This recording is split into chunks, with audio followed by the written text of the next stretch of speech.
The 4th of July is coming up soon, and this year is 250 years of America. What better way to acknowledge or celebrate 250 years than looking into theme park experiences that surround American history or patriotism? Today we are going to be looking into the history of the Hall of Presidents. This attraction is heavily controversial these days due to a very extreme political climate that we live in, but let's just enjoy this attraction for what it was intended to be and go back in time and see why it was actually built. Way back in 1956, Walt Disney announced a new land to be added in Disneyland. Just 1 year after the park was created, Walt already wanted to add on to the park and add, brand new experiences with it by transforming the east side of Main Street USA into Liberty Street USA. This was going to be a unique experience where Walt paid homage to American history. If you're unaware, Walt was a very big fan of American history and Americana. Walt had a lot of ideas to emulate America in the parks. Walt was a very big fan of Abraham Lincoln, as we all know. He created a very, iconic audio animatronic to bring Lincoln back to life for, an educational but entertaining purpose and experience. Now, back to Liberty Street. The land would consist of a few attractions, such as the Hall of Declaration of Independence, which would have told the story and events around the Declaration and how it was made, and the Hall of Presidents, which actually originally was titled One Nation Under God. So Walt had this idea of bringing every president to life at Disneyland. In fact, in 1959, there was a meeting held with Walt and Imagineers to build out the story for the Hall of Presidents. It was decided that using the Constitution as the backbone for the presidents would be the best way to create a sort of story or main idea. As well as this, they wanted to show growth and progress through presidencies and administrations, and just throughout American history in this show. Now, of course, this would be a great challenge to bring these presidents to life in audio animatronic form. In the 1964 New York World's Fair, Walt had actually presented the idea to bring all of the presidents to life. Sponsors were very excited about this prospect. However, Walt realized very quickly that to sell the idea of this one nation, he would need lifelike animatronic and life-size animatronics. Now, as we all know, the show became Great Moments with Mr. Lincoln, and it was a great challenge for Imagineers to create. The Lincoln animatronic had a lot of issues, honestly, but over time, it became a fully functional audio animatronic. Walt admired Lincoln and wanted Lincoln to be the first president that they would show and the centerpiece of any show. He just loved Lincoln so much, and when he realized they couldn't do all the presidents, he opted for Lincoln. Ever since I was a small boy in Illinois, I've had a great personal admiration for Abraham Lincoln.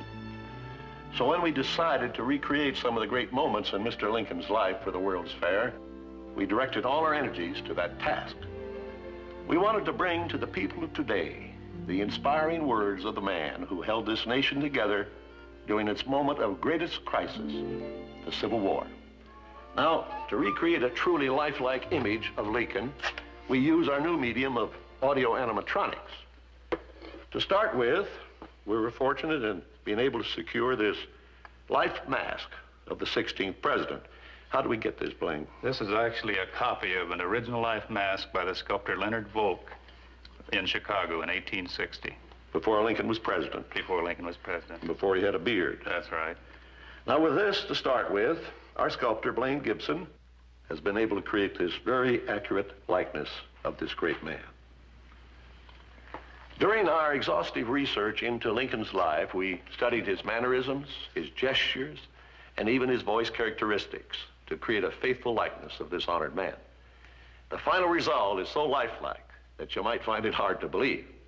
So when you visit the fair, be sure and stop by the State of Illinois Pavilion and spend a few moments with this great man. Now, after Walt passed in December of 1966, the company was left in shambles, and everybody was asking the great question of, what would Walt do?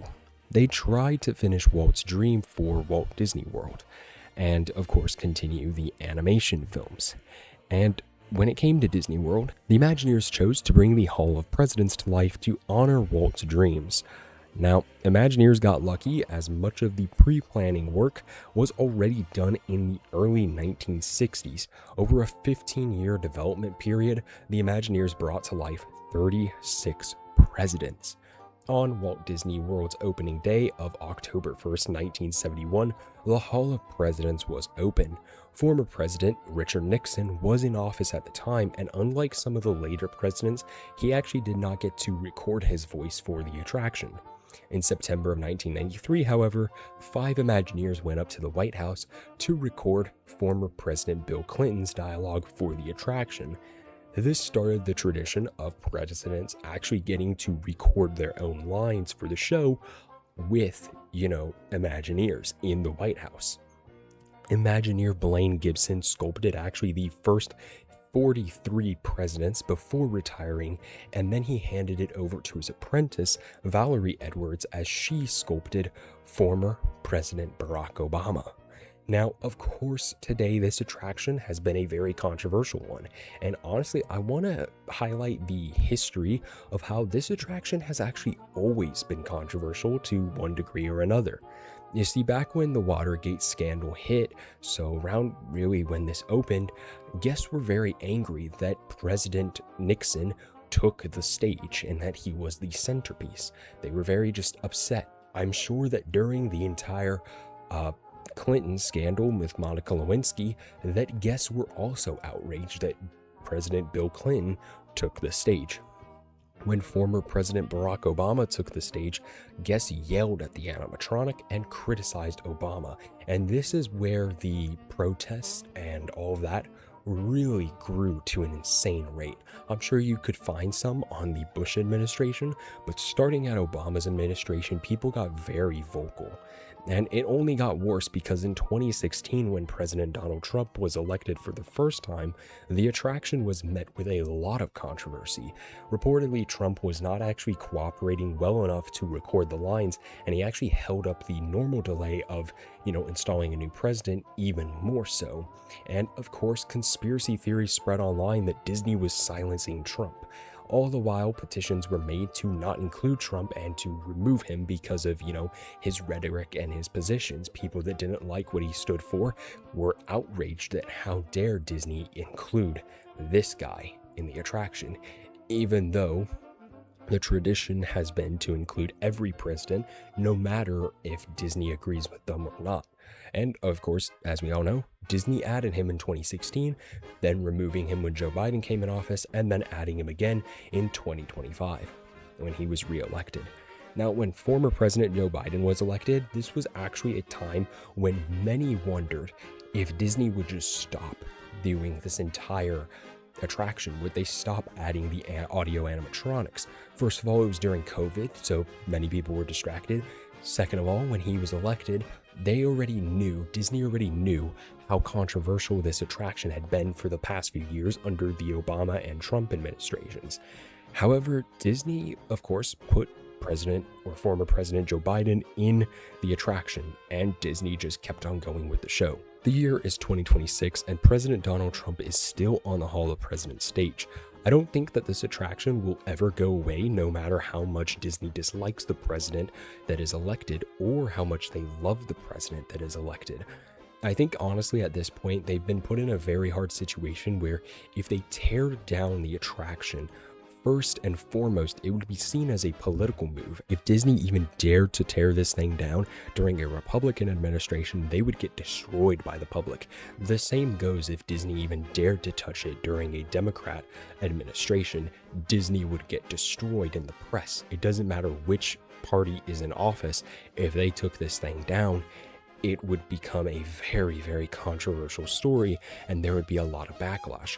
And another reason is, of course, even though Walt didn't directly, make this attraction, he had the dream and the idea, and he made the sort of prototype through Great Moments with Mr. Lincoln. And, he loved patriotism and Americana.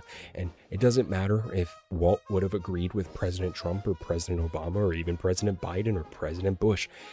All that matters is that Walt really liked the presidents and Americana, and if you tore this down, not only would it look like a political move, I think a lot of fans would actually be really upset with Disney tearing down Disney history, even though, like I said, Walt wasn't directly involved. We already see how fans get when they tear down things that Walt, was fond of, or just really anything old Disney.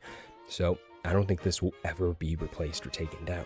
I will say though, a suitable replacement would be just doing a different style of a show with the presidents, or the one that many people had rumored was a Hamilton show.